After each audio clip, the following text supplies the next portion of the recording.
अगर आप भी अपने जीवन को पछतावे में गुजार रहे हैं और ये सोचते हैं कि अगर मैंने इस फैसले की जगह ये फैसला लिया होता तो मैं ज़्यादा खुश होता, तो आपको ये किताब ज़रूर सुनना चाहिए। ये किताब हमारे ही जैसे एक इंसान नोरा की है और ये किताब लिखी है मेट हेग ने। तो चलिए शुरू करते हैं। इंग्लैंड के एक छोटे कस्बे में एक साधारण सी लड़की नोरा सीड रहती थी। बचपन में उसके सपने बड़े थे। वह ओलंपिक तैराक बनना चाहती थी, गाने लिखना चाहती थी, दुनिया घूमना चाहती थी और उन सभी चीज़ों को पाना चाहती थी जो जीवन को असाधारण बना दें। लेकिन जैसे जैसे समय गुजरता गया, एक एक करके उसके सपने धुंधले पड़ते गए। कभी वह अपने भाई के साथ एक बैंड में गाती थी, कभी तैराकी में मेडल जीतकर स्कूल का नाम रोशन करती थी, कभी दोस्तों के साथ भविष्य की योजनाओं पर रात भर बातें करती थी। लेकिन अब वह अकेली थी, बेरोजगार थी और जीवन से पूरी तरह निराश थी। उसकी पालतू बिल्ली वोल्टेयर की मौत ने उसके दिल में एक और गहरी चोट दे दी। नौकरी से निकाल दिया गया, दोस्तों से दूरी बन गई, परिवार से भी कोई गहरा रिश्ता नहीं बचा। उसे लगता था कि वह जहाँ भी जाती है लोगों की उम्मीद पर खरी नहीं उतर पाती। दिन बीतते बीतते उसके भीतर एक खालीपन भरता जा रहा था, ऐसा खालीपन जो शब्दों में नहीं आ सकता। वो सोचती, अगर मैंने यह फैसला अलग लिया होता, अगर मैं उस रास्ते पर चलती, अगर मैंने हिम्मत की होती। लेकिन ये अगर ही उसके सबसे बड़ी सजा बन गया था।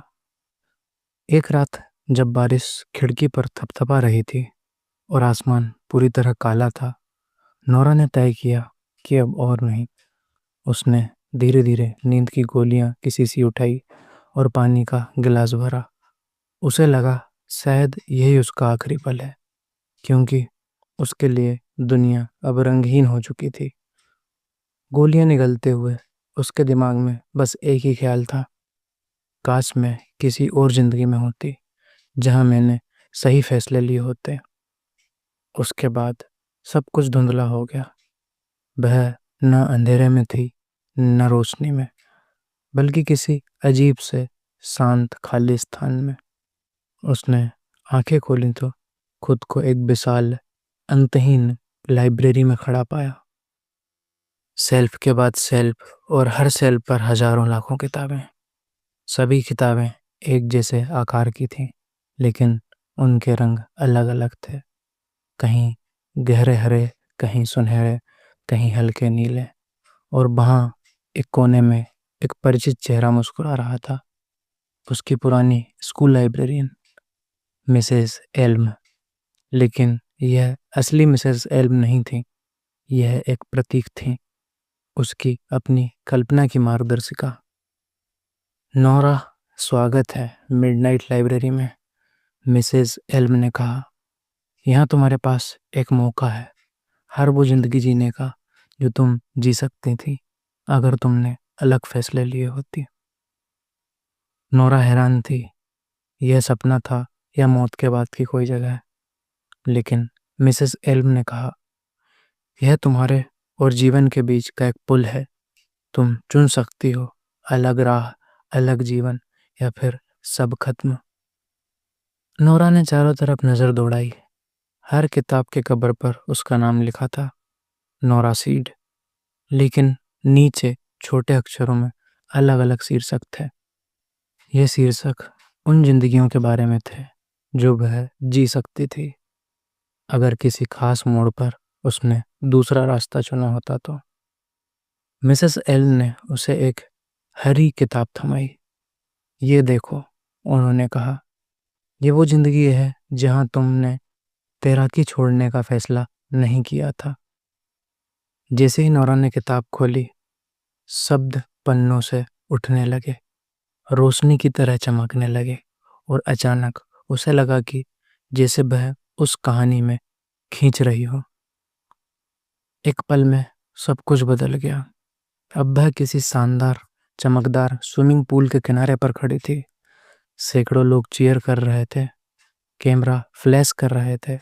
उसके गले में सोने का ओलंपिक मेडल लटक रहा था। उसका शरीर ताकतवर और फिट था और उसकी मुस्कान में आत्मविश्वास था। लेकिन कुछ अजीब था। शोरगुल के बीच भी उसके कानों में एक अजीब सी खामोशी गूंज रही थी। रात को होटल के कमरे में अकेली बैठी वह सोचती, क्या यही है जो मैं चाहती थी? ओलंपिक का नाम, शोहरत, पैसा, सब कुछ था, पर कोई करीबी दोस्त नहीं था। कोई ऐसा नहीं जिससे वह दिल की बातें कर सके। उसका भाई उससे बात नहीं करता था। उसके माता पिता अब भी अपनी ही दुनिया में खोए रहते थे। एक शाम स्विमिंग पूल के किनारे बैठकर उसने महसूस किया कि यह जीवन भी खाली है। बस यहाँ के सपने अलग हैं, पर खालीपन वही है। अचानक उसके आसपास की तस्वीर धुंधली होने लगी और वह फिर से मिडनाइट लाइब्रेरी में खड़ी थी। मिसेस एल मुस्कुरा रहे थे। उन्होंने बोला, देखो नोरा, कोई भी जिंदगी पूरी तरह परफेक्ट नहीं होते। नोरा ने धीरे से कहा, तो फिर मुझे क्या करना चाहिए? बस और किताबें खोलो, मिसेस एल्म बोली, और देखो कौन सी जिंदगी तुम्हारे लिए, तुम्हारे दिल को सही लगती है। मिसेस एल्म ने शेल्फ से एक और किताब निकाली। इस बार इसका कवर काले रंग का था, जिस पर सुनहरे अक्षरों में लिखा था, द स्टेज लाइफ, मंच का जीवन। ये वो जिंदगी है, मिसेस एल्म ने कहा, जहां तुमने अपने भाई जो के साथ कभी बैंड नहीं छोड़ा था। नोरा ने किताब खोली और फिर वही जादू हुआ। अक्षर चमकने लगे, दुनिया घूमी और वह अचानक एक मंच के बीच खड़ी थी। हजारों लोग चिल्ला रहे थे, लाइट्स चमक रही थीं और स्पीकर्स के गिटार और ड्रम की आवाज़ गूंज रही थी। नोरा के हाथ में माइक्रोफोन था और वह भीड़ के साथ अपनी आवाज़ मिलाकर गा रही थी। यह उसका सपना था, वह और उसका भाई मिलकर द लेबरिंथ नाम का बैंड दुनिया भर में मशहूर हो चुका था। स्टेडियम के कॉन्सर्ट चार्ट टॉपिंग करने लगे और हर जगह उसका नाम। शो के बाद बैक स्टेज में अपने भाई से मिली, जो मुस्कुरा रहा था, पर उसकी आंखों में थकान और तनाव साफ दिख रहा था। शोहरत ने उन्हें साथ लाया था, पर लगातार टूर, मीडिया का दबाव और निजी रिश्तों में कमी ने उन्हें दूर भी कर दिया था। कुछ दिनों बाद पेरिस में एक होटल के रूम में बैठी नोरा ने महसूस किया, मैं गा तो रही थी, लाखों लोग उसकी आवाज़ सुनते थे, लेकिन उसका अपना दिल चुप था। यहाँ भी कोई सच्चा जुड़ाव नहीं था, सिर्फ तालियां और चिल्लाहट की गूंज थी। मंच पर रोशनी जितनी तेज थी, उसके अंदर का अंधेरा उतना ही गहरा होता जा रहा था। जैसे ही उसने यह सोचा, दुनिया फिर से फीकी पड़ने लगी और वह वापस मिडनाइट लाइब्रेरी में खड़ी थी। तो मिसेस एल्म ने पूछा। नोरा ने सिर झुका लिया, ये भी मेरी जिंदगी नहीं है। मिसेस एल्म इस बार धीरे धीरे एक भारी मोटी किताब शेल्फ से निकालते हैं। इसका कवर नीले और सफेद रंग का है, जैसे किसी ने उस पर बर्फ की परत जमा दी हो। शीर्ष पर लिखा था, द आर्कटिक एक्सप्लोरर, आर्कटिक की खोज। ये वो जिंदगी है, मिसेस एल्म ने कहा, जहाँ तुमने पर्यावरण विज्ञान में अपनी पढ़ाई जारी रखी और एक वैज्ञानिक बन गई। नोरा ने किताब खोली, फिर वही जादू। शब्द रोशनी बनकर हवा में तैरने लगे और वह खुद को बर्फ की सफेद चादर पर खड़ा पाती है। चारों तरफ सिर्फ सफेदी, हवा में बर्फ के महीन कण, दूर दूर तक फैला आर्कटिक महासागर। उसके चारों ओर कुछ साथी वैज्ञानिक हैं, सब मोटे फर वाले जैकेट, बूट और दस्ताने पहने हुए। उसका मिशन है ग्लोबल वार्मिंग के असर को मापना, बर्फ की मोटाई और समुद्र के तापमान के आंकड़े जुटाना। दिन में नोरा बर्फ पर ड्रिल करके सैंपल लेती, रात को लैब में कंप्यूटर पर डेटा एनालिसिस करती। यह जीवन शांत था, कोई भीड़ नहीं, कोई तालियां नहीं, सिर्फ प्रकृति की खामोशी और आकाश में नाचती हुई अरोरा की रोशनी।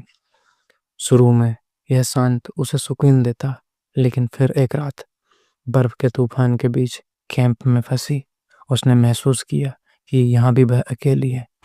साथी लोग अच्छे थे, पर सब अपने काम में इतने खोए रहते कि किसी के पास गहरी बातें करने का वक्त नहीं था। और फिर एक दिन समुद्री बर्फ में दरार पड़ गई। टीम को तुरंत निकलना पड़ा। उसने पहली बार मौत को इतने करीब से महसूस किया।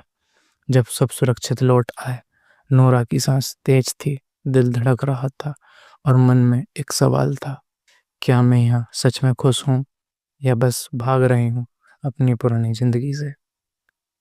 जवाब आने से पहले ही बर्फ, हवा और आकाश सब धुंधले हो गए और फिर वह फिर से मिडनाइट लाइब्रेरी में थी। खोज जरूरी है नोरा, मिसेस एल्म ने कहा, लेकिन लगा अगर भीतर खालीपन है तो कोई भी जगह उसे भर नहीं सकती। मिसेस एल्म ने एक बार एक हल्के पीले रंग की किताब उठाई। उसका कवर गर्माहट से भरा था, जैसे किसी पुराने फोटो एल्बम का पहला पन्ना। शीर्षक था द फैमिली होम, परिवार का घर। ये वो जिंदगी है, मिसेस एल्म ने मुस्कुराकर कहा, जहां तुमने अपने कॉलेज के प्रेमी डेन को छोड़ा नहीं और तुम दोनों ने शादी कर ली। नोरा ने किताब खोली। अचानक उसके हाथ में एक कप कॉफी था और वह एक छोटे लकड़ी के किचन में खड़ी थी। खिड़की की से सुबह की सुनहरी रोशनी आ रही थी। बाहर बगीचों में दो छोटे बच्चे खेल रहे थे। एक लड़का लगभग 8 साल का और एक छोटी लड़की शायद 5 साल की। दोनों की हंसी घर को भर रही थी। डेन, अब उसका पति, टेबल पर बैठ अखबार पढ़ रहा था। उसने नोरा की ओर देखा और मुस्कुरा दिया, जैसे सालों का रिश्ता अब भी ताजा हो। दिन गुजरते गए। नोरा बच्चों को स्कूल छोड़ती, बगीचे में फूल लगाती और शाम को सब मिलकर खाना खाते। यह जिंदगी शांत थी और पहली बार नोरा को लगा कि शायद यही घर है। लेकिन धीरे धीरे उसने देखा डेन का स्वभाव पहले जैसा नहीं रहा। वह अक्सर चिड़चिड़ा हो जाता। छोटे छोटे झगड़े बढ़ने लगते, कभी पैसे को लेकर, कभी बस इस बात पर कि कौन कब बच्चों का होमवर्क देखेगा। और एक रात जब बच्चे सो चुके थे, डेन ने थकान और गुस्से में कहा, शायद हम दोनों ने बस समझौता किया है, क्योंकि हमें डर था अकेले रहने का। यह सुनकर नोरा का दिल भारी पड़ गया। उसे एहसास हुआ कि भले ही इस जिंदगी में उसे एक परिवार मिला, लेकिन अगर रिश्ता प्यार के बजाय डर और आदत पर टिके तो खालीपन वहीं रहता है। सुबह जब बच्चों को गले लगा रही थी तो उसके अंदर कृतज्ञता भी थी और दर्द भी। और फिर जैसे कोई पन्ना पलट गया हो, वह फिर से मिडनाइट लाइब्रेरी में खड़ी थी। कभी कभी सही लोग गलत समय पर मिलते हैं, मिसेस एल्म ने कहा, और कभी कभी गलत लोग सही समय पर भी आ सकते हैं। मिसेस एल्म ने इस बार एक चमचमाती नीली किताब उठाई। उसके कवर पर सुनहरी लहरें बनी थीं, जैसे सूरज की किरणें पानी के अंदर चमक रही हूँ। शीर्षक था द गोल्डन वाटर, पानी में सोना। ये वो जिंदगी है, मिसेस एल्म ने कहा, जहां तुमने किशोरावस्था में तैराकी नहीं छोड़ी और अपना सपना पूरा करने के लिए सब कुछ दे दिया। नोरा ने किताब खोली। पल भर में एक विशाल स्विमिंग पूल के किनारे पर वह खड़ी थी। हजारों दर्शकों की तालियों की गड़गड़ाहट गूंज रही थी।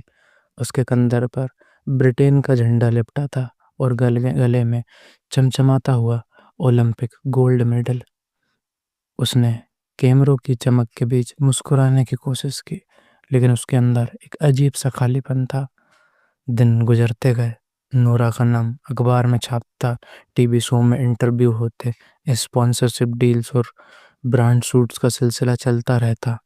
फिर फिटनेस रूटीन में इतनी सख्त थी कि खाने पीने में से लेकर सोने का समय सब तय था। लेकिन इन सब के बीच उसके पुराने दोस्तों ने दूरी बना ली थी। पार्टी, साधारण मुलाकातें या बस बारिश में टहलना, ये सब उसकी जिंदगी से गायब थे। एक शाम वह एक 5 सितारा होटल के कमरे में अकेली बैठी थी। नीचे सड़क पर भीड़ और संगीत था, लेकिन उसकी दुनिया में बस खामोशी।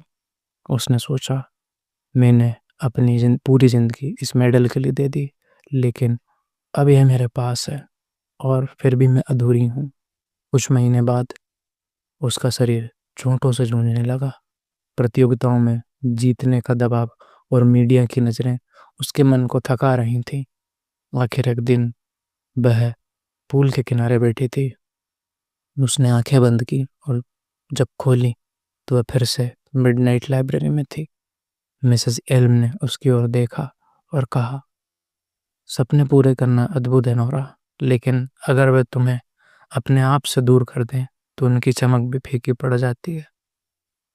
अब वह अगली किताब को उठाती है, जिसके ऊपर लिखा था द थिंकिंग लाइफ, सोच की जिंदगी।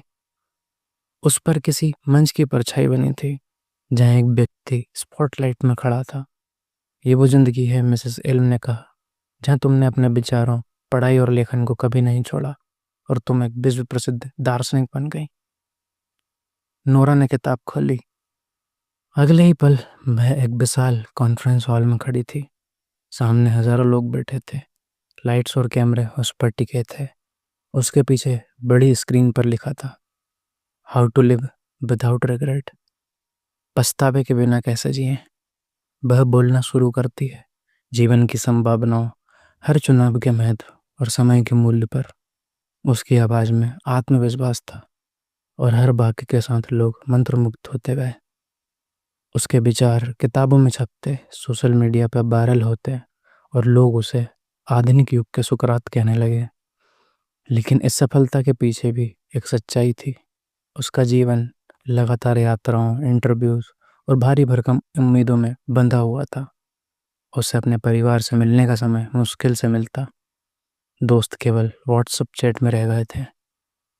एक दिन एक युवा महिला ने नौरा से आकर कहा, आपकी किताब ने मेरी जिंदगी बदल दी।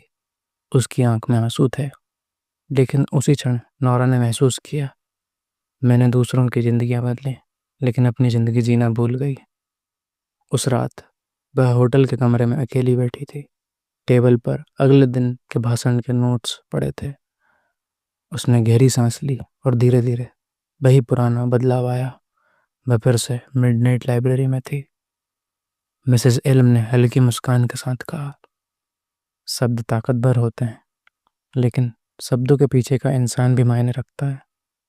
और अगर वह इंसान खुद खुश नहीं तो उसकी ताकत अधूरी है। अगली बार मिसेस एल्म ने एक हरी पत्तियों से सजी किताब उठाई। कबर पर समुद्र की लहरें, बर्फीले पहाड़ दिख रहे थे, जैसे पूरी प्रकृति ने अपना दिल खोल दिया हो। यह वो जिंदगी है, मिसेस एल्म ने कहा, जहाँ तुमने अपने संगीत और दर्शन से आगे बढ़कर धरती के लिए अपनी जिंदगी समर्पित कर दी है। जब नोरा किताब खोलती है, अचानक वह खुद को एक विशाल मंच पर खड़ी पाई। पीछे स्क्रीन पर जलवायु परिवर्तन के आंकड़े और तस्वीरें थीं। वह माइक पर बोल रही थी, हमारे पास समय कम है। अगर हम आज कदम नहीं उठाते तो कल बहुत देर हो जाएगी। इस जीवन में नोरा ने ग्रीन पीस और अंतर्राष्ट्रीय संगठनों के साथ काम किया था। वह आर्कटिक की बर्फीली धरती पर पेंगुइनों को बचाने गई थी। अमेज़न के जंगलों में पेड़ काटने वाले रास्तों में खड़ी हुई थी और अफ्रीका में सूखे से जूझ रहे गांवों में पानी पहुंचाया गया था। उसका चेहरा न्यूज़ चैनल और सोशल मीडिया पर छाया रहता। लोग उसे पृथ्वी की आवाज़ कहते, लेकिन यह जिंदगी आसान नहीं थी। कभी उसे जेल में डाल दिया जाता, कभी कभी किसी कॉरपोरेट के खिलाफ बोलने पर धमकियां मिलती, कभी हफ्तों तक घर से दूर रहना पड़ता, और सबसे कठिन था अपने परिवार और निजी जीवन का बलिदान। एक दिन नोरा एक छोटे द्वीप पर खड़ी थी, जो समुद्र के बढ़ते स्तर से डूबने वाला था, जहाँ के लोग अपना सामान पैक कर रहे थे, पीढ़ियों से बसे घर छोड़ रहे थे। नोरा ने उनकी आंखों में आंसू देखे और महसूस किया कि लड़ाई लड़ रही थी वह, लेकिन अकेली लड़ रही थी। उस रात तारों भरे आसमान के नीचे उसने गहरी सांस ली और वही पुरानी हल्की चमक चारों ओर फैल गई। वह फिर से मिडनाइट लाइब्रेरी में थी। मिसेस हेलन ने कहा, नोरा, यह धरती अनमोल है, लेकिन तुम भी इस धरती का हिस्सा हो। अगर तुम खुद को थका दोगी तो धरती को भी मदद कम मिलेगी। अगली किताब उठाती हुई मिसेस एल्म बोलती हैं, ये वो जिंदगी है नोरा, जहाँ तुमने दुनिया के हंगामे से दूर रहकर किताबों और सुकून के बीच अपना घर बना लिया। नोरा ने किताब खोली। पल भर में वह एक पुराने लेकिन प्यारे गांव के बीचों बीच खड़ी थी। पत्थर की पगडंडियां, सड़क के किनारे फूलों से भरे गमले और चारों ओर हवा में पत्तियां की सरसराहट। वह एक छोटी सी लाइब्रेरी में काम कर रही थी। दीवार पर किताबों की कतारें, लकड़ी की मेज पर रखी पुरानी कॉफी की महक और खिड़की से आती सुबह की धूप, सब कुछ बेहद शांत था। गांव के बच्चे रोज स्कूल के बाद यहाँ आते। नोरा उन्हें कहानियां सुनाती, कभी रोमांच की, कभी सपनों की, कभी दोस्तों और कभी प्यार की। वह बाग में फूल लगाती, चाय पीते पीते किसी कविता की किताब पढ़ती और शाम को गांव के बुजुर्गों के साथ बैठकर गपशप करती। यहाँ न कोई कैमरा था, न कोई डेडलाइन, न किसी को साबित करने की जरूरत। लेकिन कभी कभी जब वह खिड़की से बाहर देखती तो सोचती, क्या यह शांति दुनिया के शोर से भागने की कीमत पे आई है। एक बरसाती शाम एक बच्चा उसकी लाइब्रेरी में आया। उसने एक किताब पकड़ी और कहा, आंटी, इस किताब ने मुझे बहुत खुश कर दिया। उस पल नोरा ने महसूस किया कि खुशी हमेशा बड़े मंचों पर नहीं मिलती, कभी कभी एक छोटी मुस्कान में भी मिल जाती है। फिर भी रात को किताबें संभालते संभालते वह जानती थी कि उसका सफ़र अभी ख़त्म नहीं हुआ। चुपचाप मिडनाइट लाइब्रेरी का दरवाज़ा फिर से खुला और वह लौट आई। मिसेस एल्म ने कहा, नोरा, सुकून भी ज़रूरी है, लेकिन कभी कभी सुकून और ठहराव में बहुत पतली रेखा होती है। मिसेस एल्म ने अगली किताब उठाते हुए बोला, ये जिंदगी, उन्होंने मुस्कुराते हुए कहा, तुम्हें कक्षा के उस कोने में ले जाएगी जहाँ ब्लैक बोर्ड, चौक और सपने मिलते हैं। नोरा ने किताब खोली। अगले ही पल वह एक उजाले रंग भरेंगे क्लासरूम में खड़ी थी। दीवारों पर बच्चों के बनाए पोस्टर, खिड़की पर रखे पौधे और डेस्क पर सजी किताबें माहौल को जीवंत बना रही थी। इस जीवन में नोरा एक प्रिय और सम्मानित शिक्षिका थी। वह साहित्य पढ़ाती थी, लेकिन सिर्फ पाठ्यक्रम के पन्ने नहीं, बल्कि जीवन के सबक भी साझा करती थी। उसके क्लास में बच्चे खुलकर सवाल पूछते, हंसते और सीखते। एक दिन उसने छात्रों से कहा, हर इंसान के अंदर एक कहानी होती है, अगर तुम उसे सुनाओगे तो दुनिया कभी तुम्हें नहीं भूलेगी। उसके छात्र न सिर्फ अच्छे अंक लाते, बल्कि आत्मविश्वास और सहानुभूति में भी आगे बढ़ते। कई बच्चे जो पहले चुप रहते थे, अब मंच पर खड़े होकर कविता सुनाने लगे थे। एक शाम स्कूल के वार्षिक महोत्सव में उसके पुराने छात्र लौट कर आए। किसी ने डॉक्टर बनकर गांव में मुफ्त इलाज शुरू किया, कोई लेखक बन गया और किसी ने पर्यावरण के लिए अभियान छेड़ा। सभी ने कहा कि उनकी प्रेरणा नोरा थी। नोरा के दिल में गर्व की लहर दौड़ गई, लेकिन सालों की मेहनत, स्कूल की राजनीति और पढ़ाई के बढ़ते दबाव ने उसे थका दिया। वह सोचती थी, क्या उसने यह रास्ता इसलिए चुना था क्योंकि उसे बच्चों से प्यार था, या क्योंकि वह अपने ही शिक्षक से प्रेरित हुई थी। तभी कक्षा की रोशनी धीरे धीरे मिडनाइट लाइब्रेरी की गर्म सुनहरी रोशनी में बदलने लगी। वह फिर से मिसेस एल्म के सामने थी। शिक्षण सिर्फ पढ़ाना नहीं है, मिसेस एल्म ने कहा, यह किसी की जिंदगी में आशा का दीपक जलाने जैसा है। मिसेस एल्म ने इस बार एक आखिरी किताब उठाई। उसका कवर भूरे रंग का था, जिस पर सिर्फ एक शब्द लिखा था, घर। इस जीवन में, मिसेस एल्म ने कहा, तुमने कुछ बड़ा नहीं किया, कम से कम दुनिया की नज़र में, लेकिन शायद यह वही है जिसकी तुम्हें सबसे ज़्यादा ज़रूरत है। नोरा ने किताब खोली और वह खुद को एक छोटे से कस्बे के गर्माहट से भरे रसोई घर में पाई। खिड़की से सुबह की धूप अंदर आ रही थी, स्टोव पर चाय बन रही थी और पास की मेज पर एक खुली किताब रखी थी। इस जीवन में नोरा एक साधारण स्कूल में लाइब्रेरियन थी। उसके दिन किताबों के बीच बीतते, बच्चों को कहानियां सुनाते और पड़ोसियों के साथ हल्की फुल्की बातें करते। शाम को वह अपने छोटे बगीचे के पौधे को पानी देती, कभी कभी पियानो बजाती और कभी खिड़की के पास बैठकर बारिश की बूंदें देखती। यहाँ कोई शोहरत नहीं थी, कोई दौड़ नहीं थी, और न ही दुनिया बदलने का भारी दबाव। सिर्फ छोटी छोटी खुशियाँ, गरम चाय का कप, एक दोस्त का फोन, एक किताब का सुखद अंत। लेकिन इसी जिंदगी में नूरा ने महसूस किया एक गहरी शांति। उसे लगा कि शायद असली खुशी किसी उपलब्धि में नहीं, बल्कि इस बात में है कि हम हर दिन कैसा जीते हैं। एक दिन जब वह एक छोटे बच्चे को उसकी पहली किताब थमा रही थी, बच्चे की मुस्कान ने उसका दिल भर दिया। उसी पल मिडनाइट लाइब्रेरी की गर्म रोशनी लौट आई। देखो नोरा, मिसेस एल्म ने कहा, खुशी हमेशा चमकदार नहीं होती। कभी कभी वह एक शांत कोने में तुम्हारा इंतजार कर रही होती है। अगली बार मिसेस एल्म ने कोई किताब नहीं उठाई। वह बस लाइब्रेरी के बीचों बीच खड़ी हो गई और नोरा को सीधे आंखों में देखने लगी। नोरा, तुमने इतनी जिंदगियां देख ली। कुछ में शोहरत थी, कुछ में पैसा, कुछ में प्यार और कुछ में सुकून। लेकिन अब सवाल यह है कि तुम वास्तव में कहाँ रहना चाहती हो? नोरा ने चारों ओर देखा। अनगिनत किताबें, अनगिनत संभावनाएं, हर किताब का एक दरवाजा, हर दरवाजे के पीछे एक अलग दुनिया।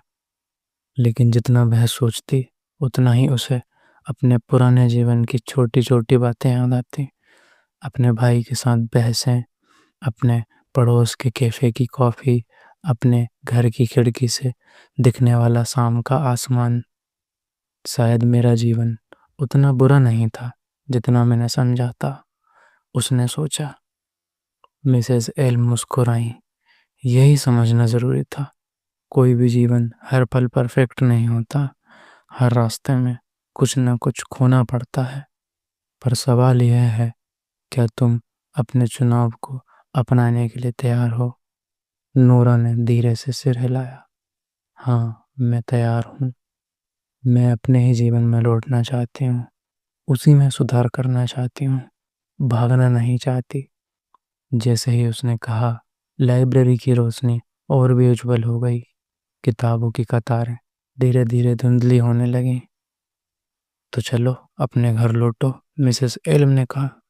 लेकिन याद रखना, हर पल एक चुनाव है और तुम्हारे पास हमेशा विकल्प होता है उसे बेहतर बनाने का।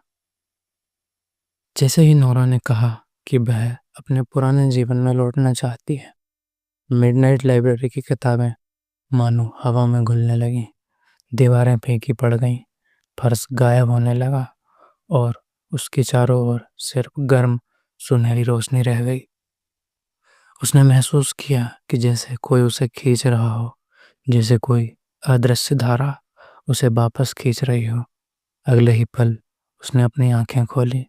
वह अपने कमरे में थी।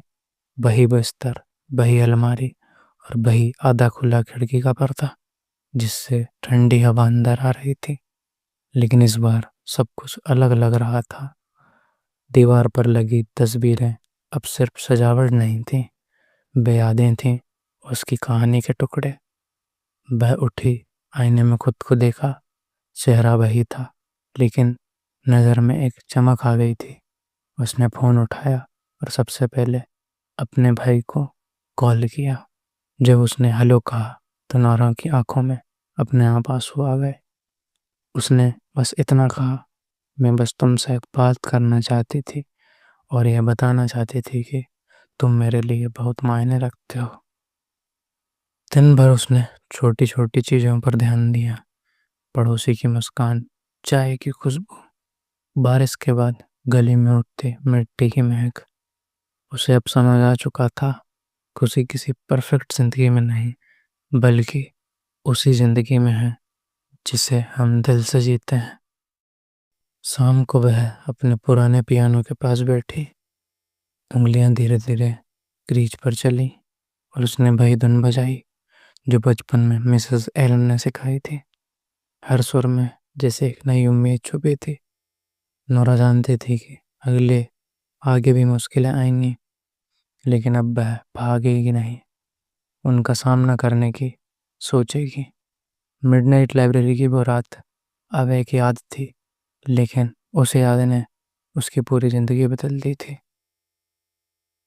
नोरा की सुबह अब पहले जैसी सुस्त और भारी नहीं थी। पहले वह अक्सर देर तक बिस्तर में पड़ी रहती, अपने जीवन की कमी और असफलताओं को गिनते हुए, लेकिन अब सुबह की पहली किरण उसके लिए एक निमंत्रण थी। उसने तय किया कि सबसे पहले अपने रिश्तों में जमी धूल साफ करनी है। वह अपने पड़ोसी मिस्टर बेंसन, जो हमेशा गार्डन में फूल लगाते रहते, उनसे बात करने लगी। पहले उसने कभी ध्यान नहीं दिया था कि उनकी आंखों में कितनी कहानियां छुपी थी। कुछ ही मिनटों में वे दोनों मौसम, फूलों और पुराने संगीत पर हंसते बतियाते रहे। उसने अपने भाई को मैसेज किया, इस वीकेंड आओ, पिज्ज़ा मेरी तरफ से। उस जवाब में एक खुश इमोजी आया, कुछ को उसने सालों से अपने भाई से नहीं देखा था। नोरा ने अपनी पुरानी सपनों की डायरी निकाली। इसमें उसने कभी पियानो क्लास, स्वयं सेवा और एक किताब लिखने की इच्छा लिखी थी। पहले ये बातें असंभव और बेकार लगती थी, लेकिन अब वह जानती थी कि सपने का आकार नहीं, उसे पूरे करने का इरादा मायने रखता है। उसने पास के सामुदायिक केंद्र में संगीत सिखाने के लिए वॉलंटियर फॉर्म भर दिया।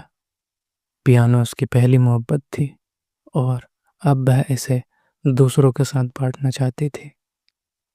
उसने शहर के पार्क में एक लंबी वॉक की।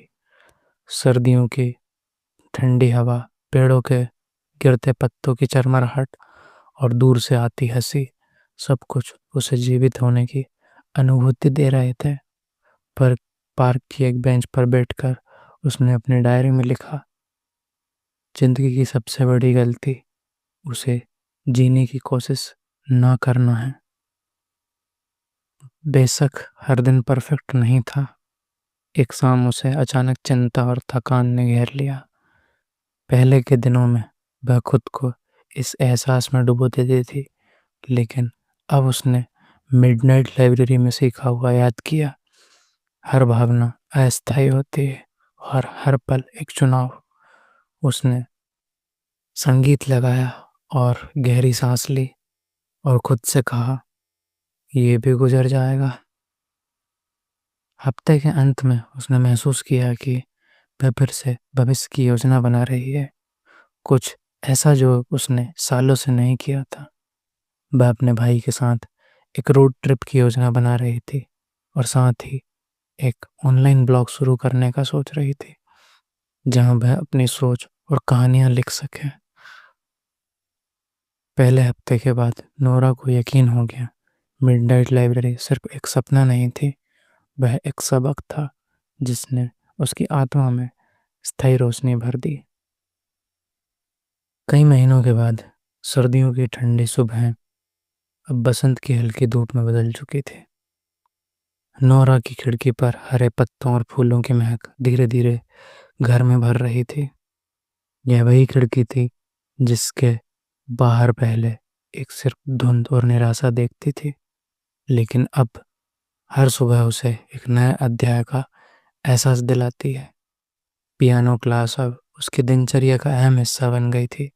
हर हफ्ते बच्चों और बड़ों के चेहरे सीखने की खुशी से चमकते और नोरा महसूस करती कि उसने अपनी सबसे प्यारी चीज फिर से पाली। वह कभी कभी खुद भी छोटे छोटे कॉन्सर्ट देती, जहां लोग सिर्फ उसकी धुन सुनने आते। उसके भाई जो के साथ अब नियमित मुलाकात होती थी। पिज्जा नाइट्स, पुरानी यादों की बातें और भविष्य की योजनाएं, उनके बीच की दूरी धीरे धीरे मिट गई थी। अब वही रिश्ता था जो पहले टूटने की कगार पर था। नोरा का ब्लॉग भी अब 100 से ज़्यादा पाठकों तक पहुंच चुका था।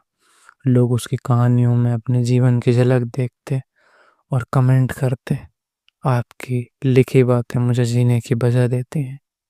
नोरा को शायद समझ आया कि उसका अनुभव दूसरों के लिए एक उम्मीद की रोशनी बन सकता है। एक दिन शहर के आर्ट सेंटर से उसे कॉल आया। उन्होंने उसके ब्लॉग और पियानो सूत्रों के बारे में सुना था और वे चाहते थे कि वह जीवन में नया मोड़ विषय पर एक छोटा भाषण दे। पहले की नोरा इससे डर जाती थी, लेकिन अब की नोरा इसे एक मौका मानती है किसी और की मिडनाइट लाइब्रेरी बनाने का। कभी कभी रात को अकेली बैठ कर वह उन सभी जिंदगियों को याद करती जो उसने लाइब्रेरी में देखे थे। वह मुस्कुराती क्योंकि अब वह समझ चुकी थी कि हर जीवन में खुशी और दुख दोनों होते हैं, और यही चुनाव हमेशा यही है कि हम जो भी जीवन पा चुके हैं उसे पूरी तरह अपनाएं। कुछ ही महीनों में नोरा ने महसूस किया कि अब वह किसी परफेक्ट जीवन के पीछे नहीं भाग रही, बल्कि अपने जीवन को हर दिन थोड़ा थोड़ा परफेक्ट बना रही है। एक शांत शाम थी। आसमान पर हल्के बैंगनी और नारंगी रंग की लहरें थीं, जैसे दिन और रात के बीच कोई सुंदर समझौता हो रहा हो। नोरा अपने छोटे बगीचे की कुर्सी पर बैठी, गर्म चाय का कप हाथ में लिए दूर देख रही थी। अचानक एक हल्की सी याद उसके मन में आई। मिडनाइट लाइब्रेरी की वो सुनहरी रोशनी और वो अंतहीन किताबों की कतारें और मिसेस एल्म का मुस्कुराता चेहरा। उसने आंखें बंद की और अपने मन में वहां वापस चली गई। लाइब्रेरी अब खाली थी, लेकिन उसे महसूस हुआ जैसे मिसेस एल्म की आवाज अब भी कहीं हो। हर पन्ना तुम्हारा है, हर चुनाव तुम्हारा है, बस जीते रहो। जैसे मिसेस एल्म मुझसे कह रही हूँ। नोरा ने मन ही मन उनका शुक्रिया अदा किया। वह जानती थी कि शायद यह जगह वास्तविक दुनिया में मौजूद ना हो, लेकिन उसकी आत्मा में यह हमेशा जिंदी रहेगी। वह उठी, चाय खत्म की और अपने पियानो के पास बैठ गई। उसकी उंगलियां अपने आप वही धुन बजाने लगी जो उसने पहली बार सीखी थी। एक धीमी लेकिन उम्मीद से भरी धुन, हर नोट के साथ जैसे वह अपने जीवन का नया अध्याय लिख रही हो।